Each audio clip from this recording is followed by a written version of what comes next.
Good afternoon, everyone, and thank you for joining our webinar on the World Refugee Situation. I'm Ann Nickel. I'm with the United Nations Association of New York. And late last Saturday night, I found myself at Newark Airport in New Jersey as a volunteer for the Church World Service to welcome an Afghan family to our area. And today we're going to hear about two organizations that are working with refugees. UNHCR, or the UN High Commissioner's Office for Refugees, coordinates a growing network of safe passages for refugees. The UNHCR was established in 1950 by a young United Nations to assist and ensure the safety of refugee movements after World War II. We're pleased to have Dana Sleiman, Senior Communications Officer at the New York office of UNHCR, who will describe the current work of the organization. And we also have Shabnam Fayyaz from Columbia University. Shabnam is working towards a master's in human rights, and she has lived in Bangladesh, Pakistan, as well as Afghanistan. And she will share her firsthand experience at arriving as a refugee in the United States. Our third guest is Nora Salitan. She's a volunteer coordinator and community liaison for the Church World Service. And Nora will describe how her team manages the first introduction to American life for newly arrived refugees. She will let us know how we can volunteer to help this process locally. And after the participants finish with the discussion, we will have a Q&A. You can write your Q&A questions in the Q&A box on the bottom of your screen. And on that note, I'm going to hand the proceedings over to Dana Sleiman. Okay, Dana, go right ahead. Thank you so much, Anne. And very happy to be here and to speak for the UN Refugee Agency, for which I've been working for over a decade now. So I'll tell you a bit about the work that we do. We are mandated by the UN General Assembly to protect people who are forced to flee their homes, whether they're inside their home, their countries of origin, whether they've crossed international borders, and also stateless people, so people who have no nationality and who don't have the protections that we normally take for granted, such as accessing healthcare or to school, getting married, or traveling. So we work to ensure that everybody has the right to seek asylum and find safe refuge after having fled violence, persecution, war, or disaster at home. And since 1950, we have faced multiple crises on multiple continents and provided assistance to refugees, asylum seekers, internally displaced people, meaning people who are within their home countries but are also forced to flee from their place of origin, and stateless people, many of whom have nobody left to turn to. So we had to save lives by providing essential support, from food to shelter to healthcare to education. So all the essential services, and I'll be speaking more about more longer term solutions beyond the immediate for people who are forced to flee. Unfortunately, we have seen a decade-long trend of surging displacement driven by violence and persecution across the world. And despite the pandemic, which has kind of brought the whole world to a stop, the number of people forced to flee wars, violence and persecution, and human rights violations in 2020, which is the year of the pandemic, rose to nearly 82.4 million people. And that's a staggering statistic. And it's a 4% increase on top of the already tragic number of 79.5 million that we recorded at the end of 2019.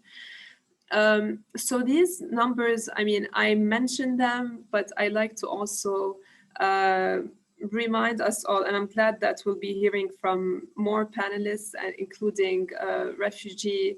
I like to kind of zero in on individuals and remind myself and others that beyond these staggering statistics are human beings with individual stories, and they're just like you and me in the sense that many of them have been forced to flee their homes. They didn't have the choice or did not choose to flee to reach better, living conditions or job opportunities or otherwise. They really fled because they had no choice.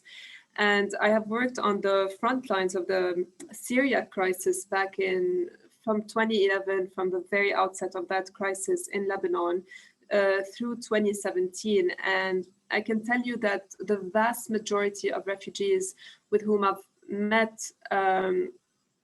with whom I met, have said that they would like to go back home.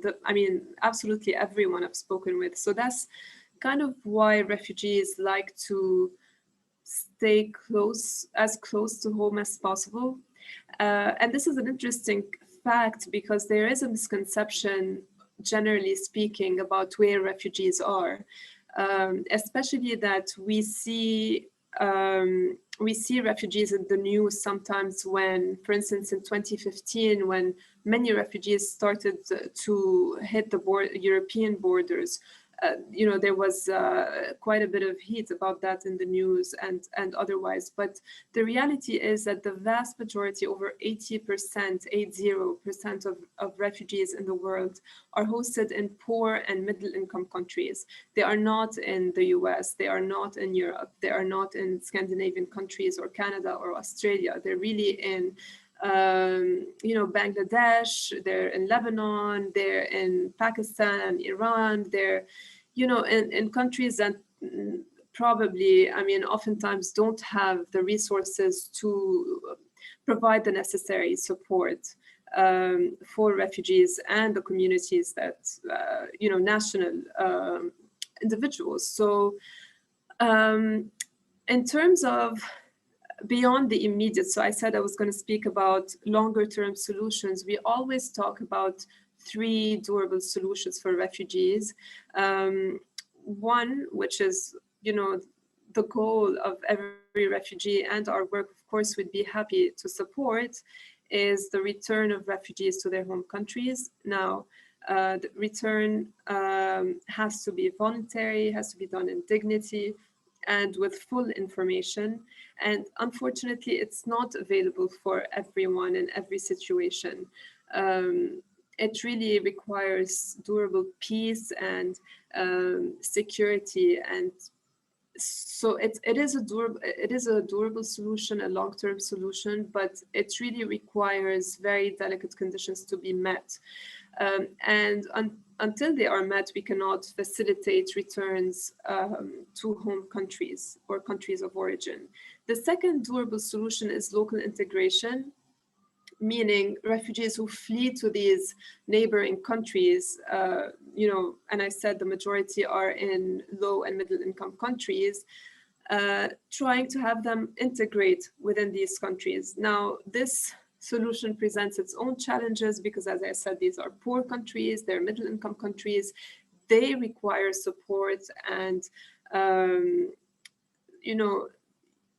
some countries, for instance, I can speak to Lebanon, where I'm from, it is hosting a quarter of its population now are refugees, I believe.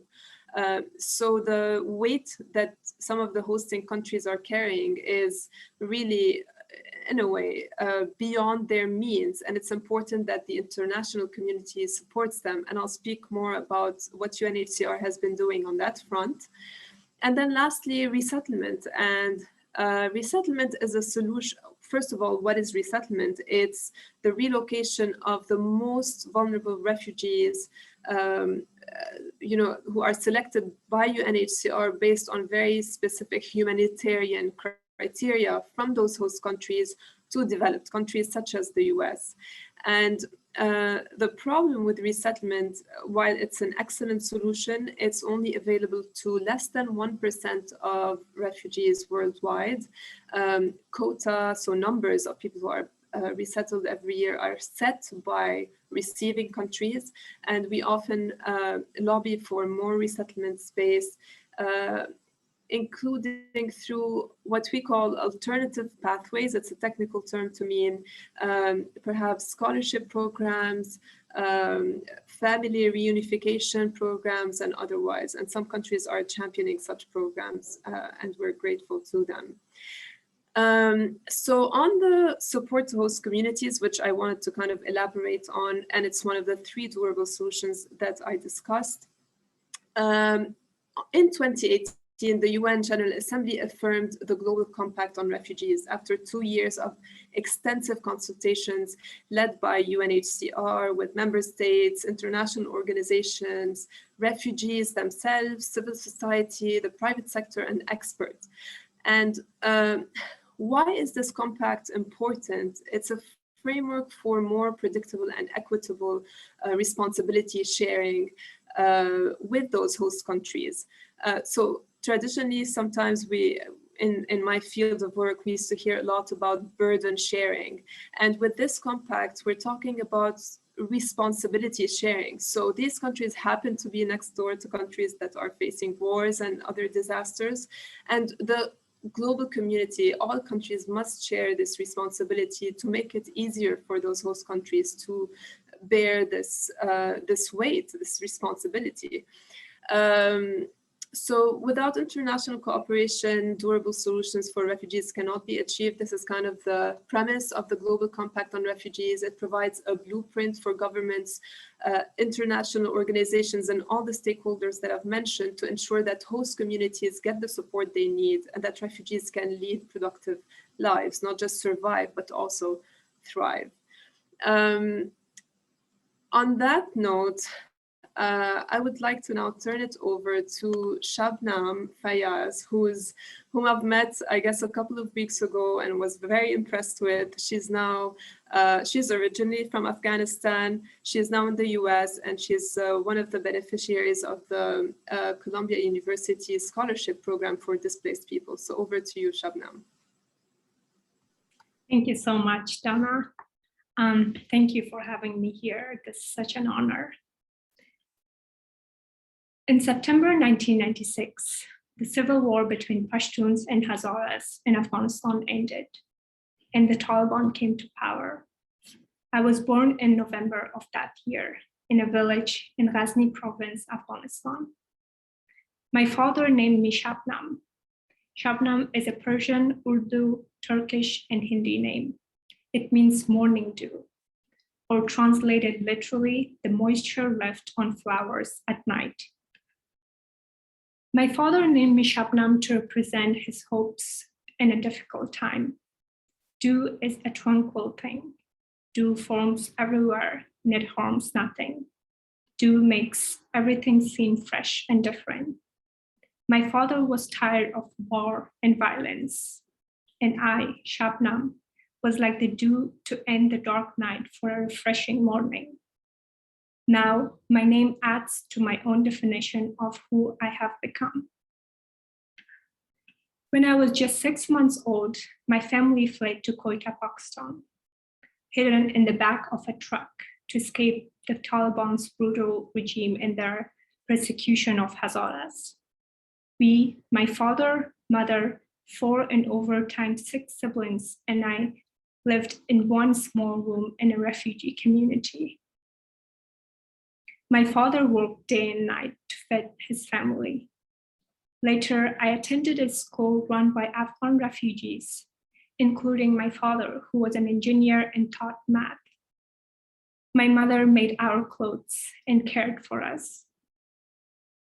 As a young child, I struggled to understand the strange situation of making a life in a new country where we were not welcome.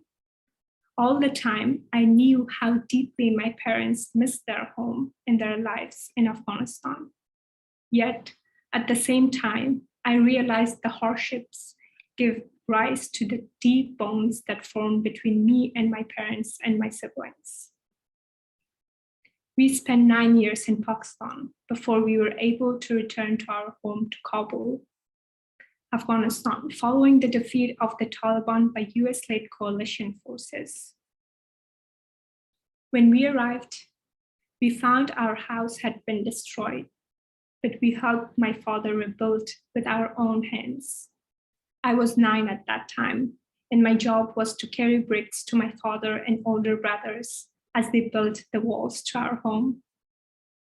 Afghanistan, with the help of international organizations and aid, seemed to the path to a better future. My father found work as an engineer, first with US affiliated organizations and later with an Afghan Interior Ministry on solar energy projects. And for the first time, we felt the joy of living in our own house in Kabul. My father was unusual, for he encouraged his daughters as well as his sons to become educated. My older sister, Parwana, was the first woman in my family's history to go to college. She won scholarships, first to study English in Bangladesh, and then to study at Stanford University, where she earned her undergraduate and master's degrees, before being awarded a fellowship for doctoral studies in Persian literature at Cambridge University, which she completed in 2020. Inspired by my older sister's example, after finishing high school in Kabul, I applied to the Access Academy, an English language immersion program at the Asian University for Women in Bangladesh. Granted both admission and a scholarship, I left home at just 16. In my new school, I was homesick. I struggled to learn in English for the first time, but I enjoyed my studies and the opportunity to participate in activities like debate, sports, and community service, all for the first time. My roommates were from Bhutan and Bangladesh. We were curious about each other's cultures, religions, and families, and we learned from our different perspectives and traditions. I felt seeds of confidence growing within me. I realized that strength comes from facing difficulties with calmness and imagination. I also got to know my older sister's academic advisor, a professor from Cornell University who had been the first provost at the Asian University for Women. After I graduated from the intensive program in English, she asked me if I wanted to come to the US for an additional year of study before applying to an American college. I arrived in August 2015, just a few weeks before school began, and was met at the airport by my sister's academic advisor, who with her husband became my US host family. Recognizing that I was feeling overwhelmed by the transition, my host mom encouraged me to participate in a sport. I joined the cross-country team. As the months passed, I experienced the empowering feeling of running freely, of gaining fitness, of competing, and of having my coaches encourage me and my teammates cheer for me. My body and spirit grew stronger and more resilient. Running gave me a sense of self as an individual and the confidence to imagine a future for myself. When it came time to apply to college, I wanted to study in a small liberal arts program. I was drawn to Earlham College in Richmond, Indiana, and its emphasis on global friendship and social justice, and the fact that it offered need-based financial aid to international students. I was admitted and granted a scholarship. I majored in peace and global studies, and I discovered a passion for topics about women and human rights and refugees, migration and displacement. I joined the cross-country and track teams and was recognized as an academic All-American Scholar athlete. By my senior year, I had become one of the best distance runners on my team. With the resurgence of the Taliban in Afghanistan, my family faced threats for having worked with the Americans, served in the military, and in Afghan government rules. Extended family members were killed. My father narrowly escaped a bombing of his workplace that killed many of his co-workers. And my younger brother was badly injured when a suicide bomber attacked a learning center for Hazara students. In the past 5 years, one brother who earned economics degrees in India and France left to go to Australia. A second brother, an engineer, came to the US on a special immigrant visa. And a third brother, a pilot in Afghan military, was granted asylum in Canada. During a visit home in summer of 2018, I too realized how dangerous the situation was becoming, and that now I, as a young woman educated in the West, was also at risk. After returning to the US, I applied for asylum. My application was granted this past July. I knew I wanted to go to graduate school with a focus on human rights. My US host mom helped me identify the Human Rights Studies Master's program at Columbia, which would allow me to focus on my interests, and she told me about the new scholarship for displaced students. She also observed that at Columbia, I would have the opportunity to study with faculty working with international organizations in my field of interest. I applied to Columbia and to the Displaced Student Scholarship Program, and was fortunate enough to be admitted to the university and selected as a displaced student scholar. When I arrived in New York City in August 2020 and first stepped onto Columbia's campus, I was filled with a sense of possibilities. And I felt at home in New York City.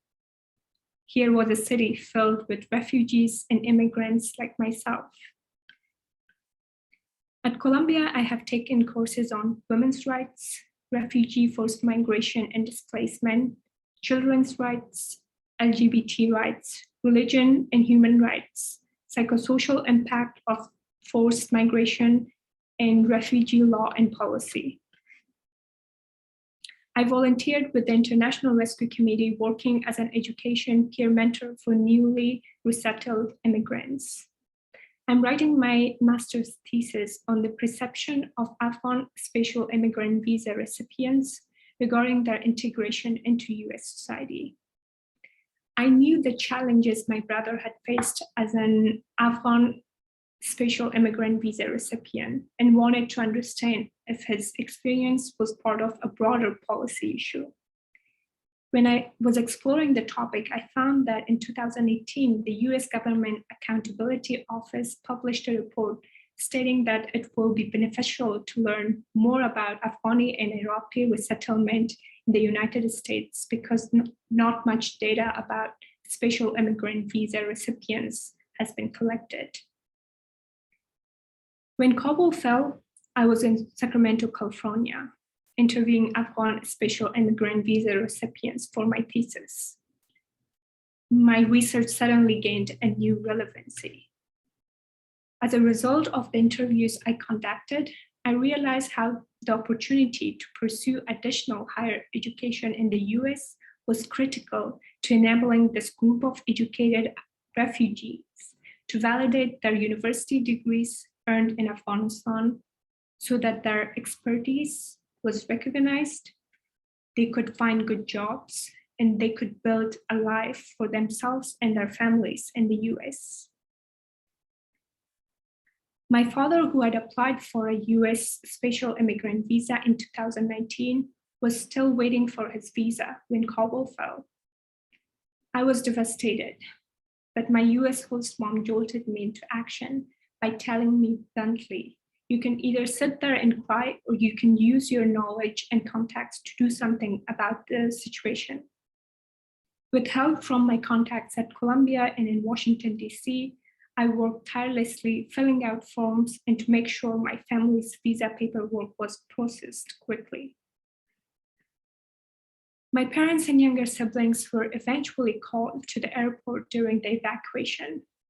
But even after enduring abuse at the Taliban checkpoints and the waiting nearly 30 hours, they were sent home because the airport gates never opened. They returned home to a world where 3 sisters were unable to attend school and my father unable to work.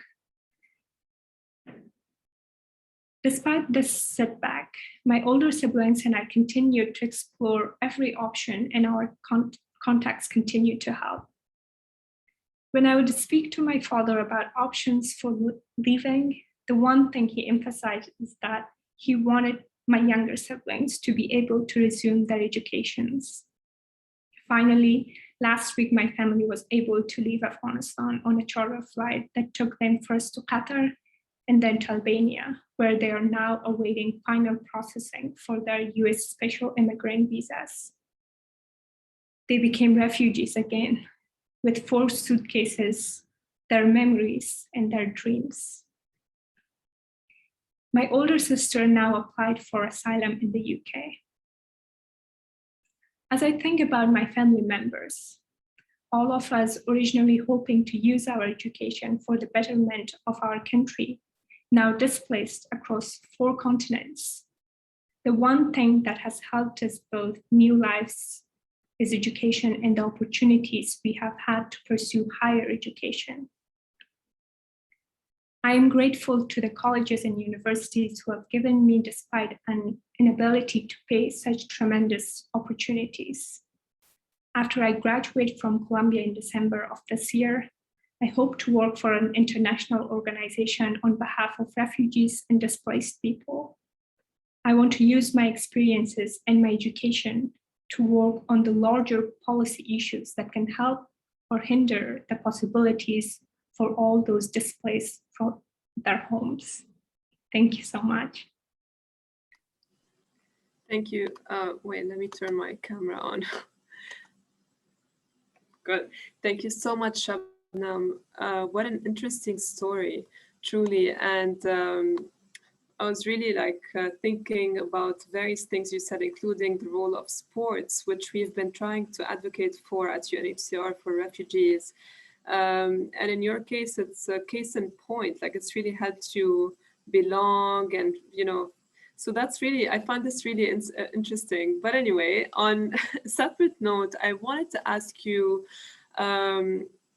about your role right now in tackling the refugee problem. Part of my job is to relay the stories of those forced to flee their countries, and I've often found that people have their own impressions about who refugees are. So what is the most frustrating misconception you hear about refugees? And what can we as a community do to remedy this tendency to misunderstand refugees and forcibly displaced people? Thank you so much, Dana. One misconception that I have faced, like many people, in the US, they think about refugees being a burden when they come to society, but they don't realize that how much they bring with them, their experience and what they can do for their new society. And that's similar to what I'm now researching for my thesis, the special immigrant visa recipients. So when they enter the country, they are not able to find jobs that they are able to do, and they are experts in, for example, they are great engineers, but they cannot be get a job in as an engineer because their degree is not validated in the US. So they have to go through the 4 years of college or 2 years of college so that they have a degree that is written that this is from the US, and then they can enter and get a better job. So it is just this idea of refugees coming to the US and not kind of bringing a lot with them because they are refugees, but in fact, each one of those refugees, they bring a lot with them, their experience, their work ethics. In a way, I think refugees, they are more resilient because they have gone through a lot. So they can contribute to the society more if we allow them or give them the chance. Absolutely. I mean, this has been my experience as well. It's just about opportunity. Just give displaced people a chance and see how much they can offer. And oftentimes when we have done that, we've seen people thrive and just make the impossible happen. And as you said, because of the hardships and the impossibility of the track of being displaced, I have personally found that people, push through differently, have more stamina to accomplish. It's really fascinating. Being a scholar at Columbia University must feel amazing, so congrats on that. And I bet it's life-changing. I am curious about whether and how your studies have had an impact on not just you as an individual, but also on your community at large, your family, your friends. Is this true? Have you seen this, your being at Columbia, impact those around you? Yes, definitely. Starting with my family, as I mentioned, I have 3 younger sisters, and like looking at me and my older sister, my younger sisters, they know that they can have a better future. Like outside of Afghanistan, they can thrive and they can get educated.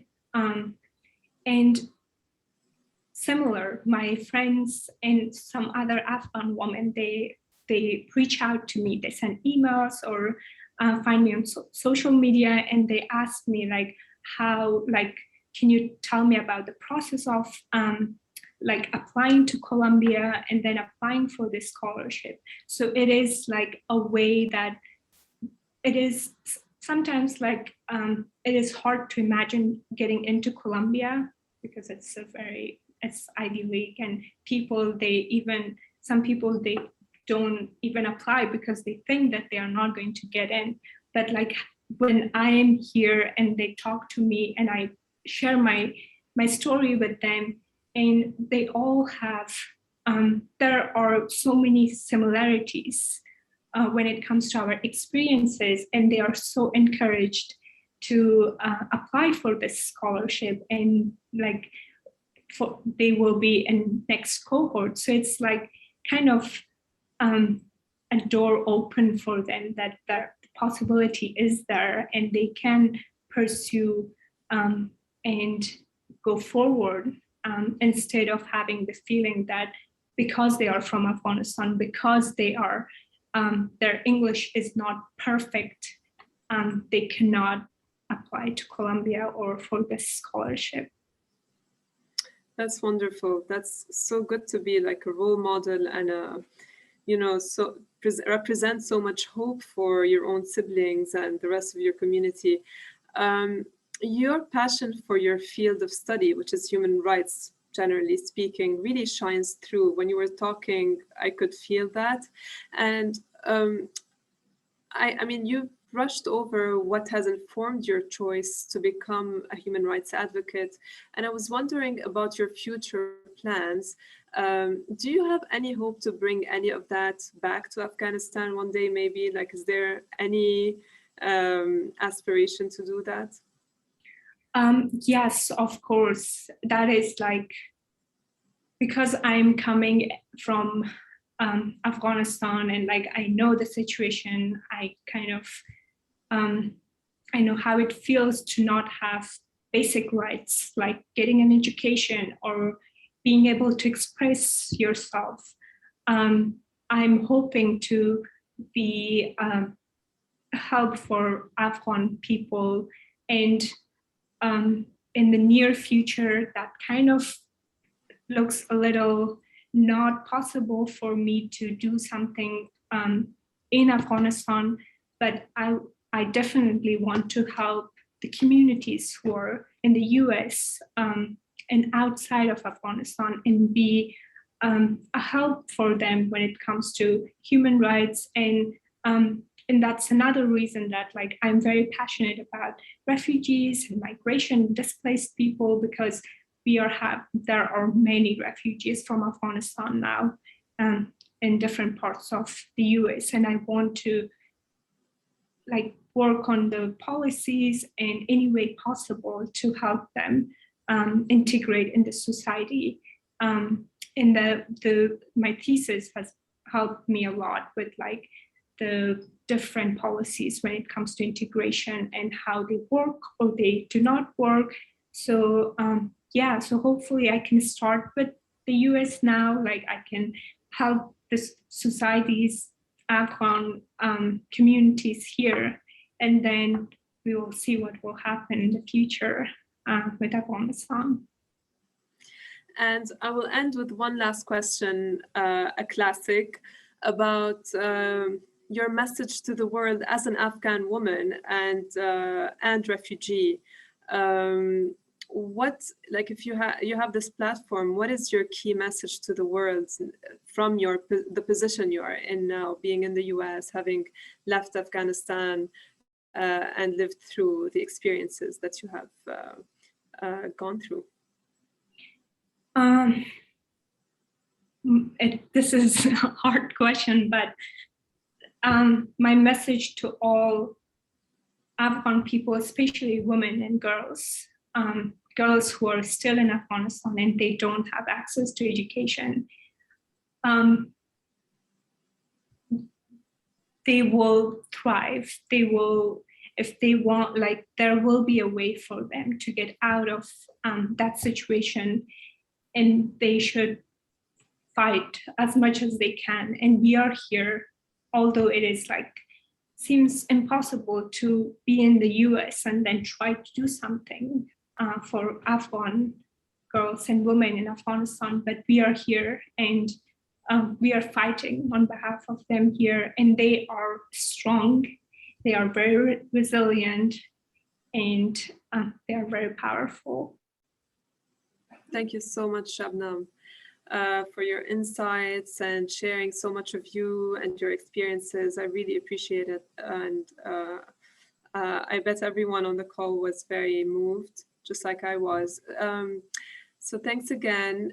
Before we continue on with our program, I wanted to share a very short video about the Rohingya refugee crisis. It's not, I mean, it's a video from when the crisis had just started in 2017, and I remember witnessing it from New York, where I'm currently based. But I was struck by this video because it's narrated by the video journalist who was documenting the crisis, and just seeing, like a first-hand account of what they witnessed was quite striking. And even though it's very specific to the Rohingya refugee crisis, I felt that it really represents the imperative to flee, and how it's really like the element of choice is never there. So I hope you enjoy it.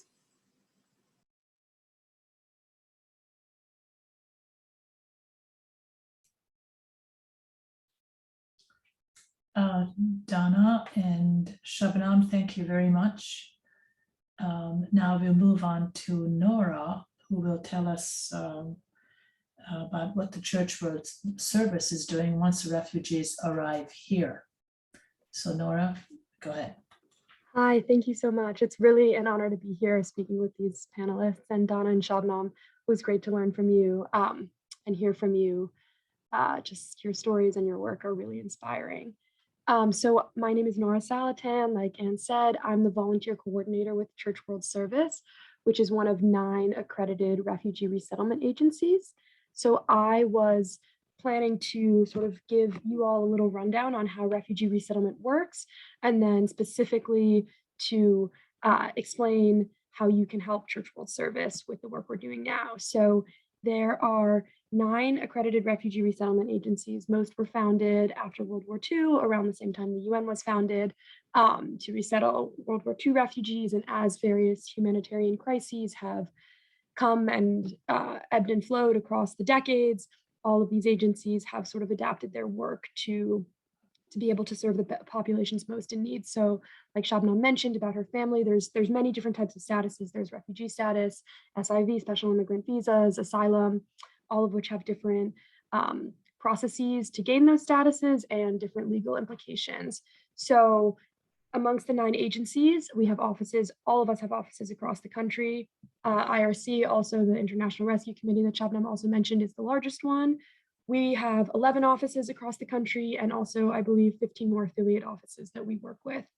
And I'm based in Jersey City, serving the sort of greater New York, New Jersey area. So I wanted to show 2 quick graphics that sort of describe the qualifications for resettlement and the resettlement process. And then I'll talk a little bit about what we're doing now and how you can help. So this is the process for sub-Saharan Africa, but there are refugee processing centers in each continent. So UNHCR, the organization that Donna works for, will identify and refer individuals to be interviewed to see about their sort of potential qualifications for refugee status. Talk a little bit about that in the next slide. They'll have that interview. They'll also have an interview with USCIS if they're going to be resettled in the United States. Then if they're approved, they'll move on to the International Organization of Migration, IOM, which is sort of has a contract with UNHCR to handle some of the resettlement process. Once they have been, passed a medical examination and all of those things, they'll have a cultural orientation, and IOM will book their travel to the United States, and that's when they'll be received by one of us, resettlement agency. So it's a long, lengthy, involved process, often taking between 18 months and 3 years. So you can move to the next slide. And then this is a lot of details, but USRAP is the United States Refugee Admissions Program, and people get referred to UNHCR if they're in a couple of groups. So specifically, if they're referred, they can be referred by an NGO, or if they've worked with the government before, something like that. Then there are priority groups. So the Rohingya crisis is a priority group, Darfur is a priority group, and they could be referred through that process. And then there's also family reunification. So I don't mean to sort of bore everyone with all the details, just to explain that it's really lengthy and extensive, the process. And then to kind of go forward to the Afghan situation at the moment, which is what we're working on. So we do a lot of resettlement work. We work with asylum seekers, we work with asylees, we work with refugees, and we've been doing that for years. So the Afghan situation is of course unprecedented, just in how quickly people needed to leave Afghanistan, how quickly they needed to come here. So that program is called APA, Afghan Placement Assistance. And so technically, this doesn't matter that much for these purposes, but people who come through that program are humanitarian parolees, just because this sort of extensive refugee resettlement process that I just showed in these graphics, there wasn't time to do that process. So people will go to bases, US military bases in the Middle East or in Europe, from there to US military bases here. We work with clients who are coming from Texas, clients who are coming from Fort Dix, New Jersey. There are a couple in the country. And then they get placed in different cities across the US based on usually where they have a family relationship and where they've requested to go. If they don't have any US connections, we'll place based on where resettlement agencies have the capacity to serve them. So our organization is getting about 200 individuals in the next few months. We've already had some, which is really exciting. We're really thrilled to be able to welcome people already. And then we provide a range of social services for a term, of about 3 months, and continuing forward, that's cash assistance, food assistance. We find temporary housing and then help people find permanent housing. We help people get their work permit, their social security number, apply for benefits. So, food assistance, Medicaid, social security, all of those things. So it's really like a comprehensive service. And we have case managers who speak, Pashto, Dari, Farsi, and are able to make sure we're really serving our client needs. So we've scaled up very quickly to be able to serve a new population. Of course, we've resettled Afghan families in the past and individuals, but never at this scale. So it's been, really challenging and really exciting to be able to help new families and just really get our process working. So I think I'm primarily here to tell you how you can help, which is amazing. And we need all the help we can get and appreciate you being interested in helping. Anne is one of our volunteers, and she knows how challenging it can be. She went to the airport on Saturday, she mentioned, and then the family arrived at midnight Monday morning with no notice, and they didn't come Saturday. So the processes are sort of segmented. So IOM books the flights and we try our best to know when people are coming, but sometimes that's a challenge. But just sort of to give every volunteer a heads up on the nature of resettlement. Sometimes there's last minute needs, sometimes things get canceled that we plan for. So it's kind of an off the cuff volunteer situation, but we're trying to do the best we can to get people involved and to help out. So our biggest needs are housing. We are looking for temporary housing in the Jersey area. So if you have any connections or knowledge about potential places for rent, we have a housing coordinator and I can definitely connect you with her. We always need donations of clothing, non-perishable food items, furniture eventually, though we don't have the capacity to store so much furniture. And then if you're really looking to get involved, which we would of course appreciate and love, we need volunteers to pick up families from the airport, to take them to appointments and things like that. That's a bit more extensive. You'll need a background check and some training first. But you know, we would really appreciate the help. Another thing we'll need is apartment setup crews. So we have, you know, many homes that we've been lucky enough to find and are in the process of renting and getting renovated. So as more and more families arrive, we have great safe places to put them.